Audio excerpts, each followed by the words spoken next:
Avant que ne commence la Première Guerre mondiale, les pays européens ont tous quelque chose à reprocher aux autres. Par exemple, regardons la France. Ça me désole que l'Allemagne m'ait piqué l'Alsace et la Lorraine. Mais l'Allemagne aussi en veut à la France. Pourquoi la France a plein de colonies en Afrique et pas moi? Bref, plein de pays jaloux les uns des autres, qui deviendra le plus puissant? Une seule façon de le savoir, il faut une bonne guerre. Avant cette guerre, il y a eu plein d'alliances. La triplice dans les années 90 entre l'Allemagne, l'Autriche et l'Italie pour empêcher la France son expansion territoriale en Afrique du Nord. Puis en 1907, la France, la Russie et l'Angleterre pour faire face justement à la triplice. Bon, venons-en à l'événement déclencheur. Un jour, le 28 juin 1914, François Ferdinand, l'héritier au trône d'Autriche, est en visite à Sarajevo, la capitale de la Bosnie, territoire appartenant à l'Autriche depuis 1908. Et ce jour-là, il se fait assassiner par un étudiant serbe. Pendant un mois, l'Autriche hésite. Elle est convaincue. La Serbie voisine y est pour quelque chose. Vas-y Autriche, déclare-lui la guerre à cette Serbie. T'es sûr, Allemagne? Mais oui, c'est un Serbe qui est ton héritier. Ainsi, le 28 juillet 1914, elle passe à l'acte. Bon ben, Serbie, je te déclare la guerre. Pardon? Non mais si tu fais référence à ton attentat, tu sais que c'est pas parce qu'un de mes concitoyens fait une connerie que c'est forcément la faute du pays entier. Évidemment, la Serbie est un pays slave, est un peu le chouchou de la Russie. Dis-moi Autriche, tu comptes t'attaquer à la Serbie? Ouais, et tiens, je te déclare la guerre aussi, j'en ai marre de vous, les Slaves. L'Allemagne profite de l'occasion. Ah ben enfin, une guerre commence, j'aurais pas préparé mon armement pour rien. Bon, je déclare la guerre à la Russie et la France. Quoi? Une guerre? je suis pas prêt, moi. Lol. Le Royaume-Uni entrera aussi en guerre aux côtés des Français et Russes suite à l'invasion par les Allemands de la Belgique, pays neutre. Les Turcs entreront aux côtés des Allemands et Autrichiens, et l'Italie, alliée des Germaniques, préférera rester neutre pour le moment. Écoutez les gars, je vois comment ça se passe, et si ça vaut le coup, j'entre dans le conflit. Cependant, en raison du retard de la mise en place du front russe et de la mauvaise stratégie française d'attaquer l'Alsace, les Allemands arrivent rapidement au nord de Paris en septembre. C'est le début de la bataille de la Marne. Ensuite, en 1915, la guerre sous-marine commence. Mais du côté des fronts continentaux, ça stagne. Finalement, en mars 1915, l'Italie s'engage dans le conflit, mais contre l'Autriche. Écoutez, je sais que j'ai fait une alliance avec l'Autriche, mais je me rends compte que j'aimerais bien récupérer quelques territoires qui lui appartiennent. C'est pourquoi je m'allie avec vous, France et Angleterre. Ouais, trop chouette, merci Italie!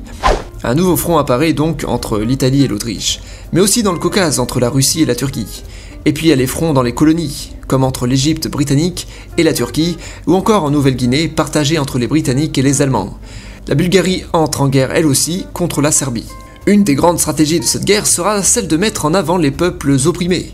On demande notamment aux Arabes qui vivent en territoire turc et aux Slaves qui vivent en territoire autrichien de se rebeller contre les occupants. Mais bon, passons directement en 1917 car la plupart des fronts sont des fronts qui restent figés dans le temps. Cette année-là, plusieurs événements vont avoir lieu. Premièrement, le nombre de soldats morts a fortement augmenté et tous les pays sont fatigués. Ah là là, je suis vraiment fatigué de cette guerre. Moi aussi, c'est relou les guerres modernes. Deuxièmement, la Russie subit des troubles et une révolution a lieu en mars 1917.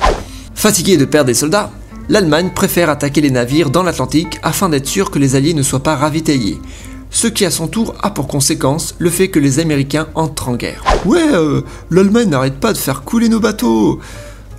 On leur déclare la guerre. Ensuite, la Russie subit une seconde révolution et devient communiste. Oh et puis merde, maintenant je suis communiste. Cela entraîne quelques mois plus tard une trêve en 1918 entre la Russie et l'Allemagne. Les fronts vont beaucoup changer, mais un des plus importants sera celui alimenté par les Américains en juillet entre la France et l'Allemagne. C'est la seconde bataille de la Marne et elle va grandement affaiblir les Allemands. Après l'été 1918, les pays centraux sont très affaiblis par le conflit. En septembre, ils s'essoufflent, en octobre, ils réfléchissent sur une possible armistice, et en novembre, ils passent à l'acte. Après l'Autriche, la Turquie et la Hongrie, l'Allemagne signe enfin l'armistice le 11 novembre 1918 en France. Après l'armistice, c'est là que ça devient intéressant. Différents traités, dont le traité de Versailles, vont mettre au point les nouvelles frontières et les punitions contre les perdants, histoire de bien les humilier. Pour ce qui est de l'Allemagne, elle doit rendre sa partie polonaise, et en plus de ça, un territoire allemand est donné à la Pologne afin que ce pays ait un accès à la mer.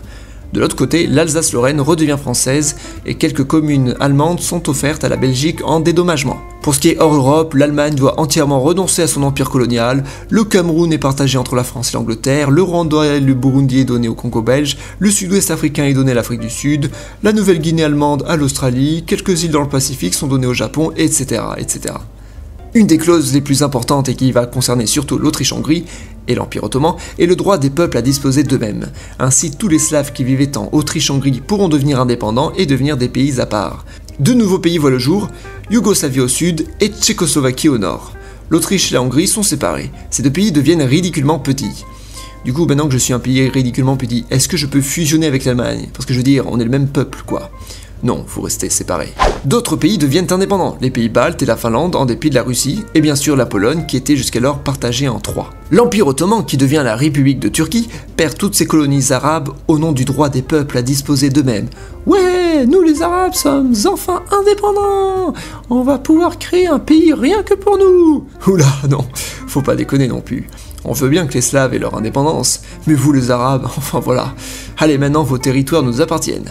Après avoir tout perdu, l'Allemagne, pays puissant, doit renoncer à son armée. Voilà, la Première Guerre mondiale a causé 9 millions de morts militaires et presque autant de civils. Les vainqueurs n'ont pas hésité à bien humilier les perdants et à profiter au maximum de leur position de victoire. Cela a tout simplement pour conséquence l'apparition 20 ans plus tard d'une Seconde Guerre mondiale encore plus féroce.